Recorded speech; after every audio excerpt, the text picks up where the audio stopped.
राकेश अपनी बीवी से बोला, जरा एक गिलास दूध देना। बीवी बोली, ब्रा ऊपर करके मुंह लगाकर पी लो। राकेश गुस्से में बोला, तेरी इसी हरकत की वजह से मैंने पानी नहीं मांगा। पहली बेशिया दूसरी बेशिया से बोली, मुझे लगता है ग्राहक आ रहा है। दूसरी बेशिया बोली, तुझे कैसे पता? पहली बेशिया बोली, मुझे लंड की खुशबू आ रही है।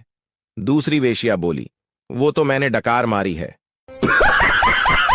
एक लड़का गांव की गली में रो रहा था तो एक पड़ोस की भाभी देखकर बोली, तुम रो क्यों रहे हो?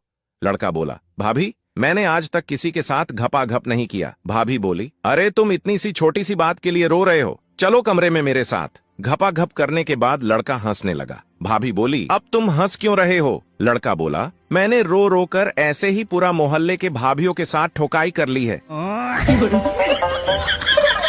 सुहाग रात के बाद अगले दिन एक शरीफ पत्नी अपने पति से बोली, जो कल रात आपने मेरे अंदर घुसाया वो क्या था?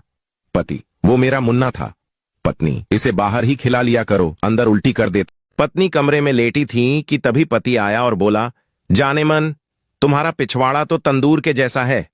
पत्नी कुछ नहीं बोली और जब रात हुई तो पति अपना केला पकड़कर बोला, आ जाओ जाने मन, घपाघप करते हैं।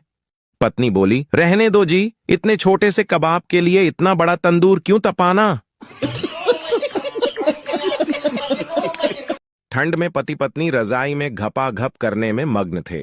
बगल रूम में सोई साली को आह ऊहू की आवाज सुनाई दी तो वो उत्सुक होकर बेडरूम का दरवाजा खोल बैठी और बोली, जीजू ये क्या हो रहा है? जीजू ने मुस्कुराते हुए कहा, अरे साली जी, ये ठंडी में गर्म करने वाला योगा है, इसे सिर्फ रात में किया जाता है। साली बोली, तो मुझे भी सिखाओ ना जीजू। जीजू हंसते हुए बोले, अभी तो गिर गया साली जी, अगले रात में ट्राई करेंगे।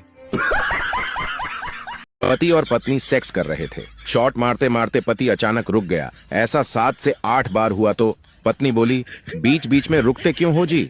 पति, मैंने ये स्टाइल ऑनलाइन ब्लू फिल्म देख के सीखा है। पत्नी, अबे भोंसरी के, उसको बफरिंग कहते हैं, एयरटेल छोज जो 5G में देखा कर। आली ने जीजा से पूछा, जीजू शादी के 15 साल बाद भी आदमी 50 का और महिलाएं 30 की क्यों लगती हैं? जीजा सोचते हुए बोला, क्योंकि हर बार हर पूजा में पत्नी कहती है, हे भगवान मेरी उम्र भी मेरे पति को लग जाए। ये सुनकर साली ठहाके लगाकर हंसने लगी। नहीं समझे तो दोबारा देखो।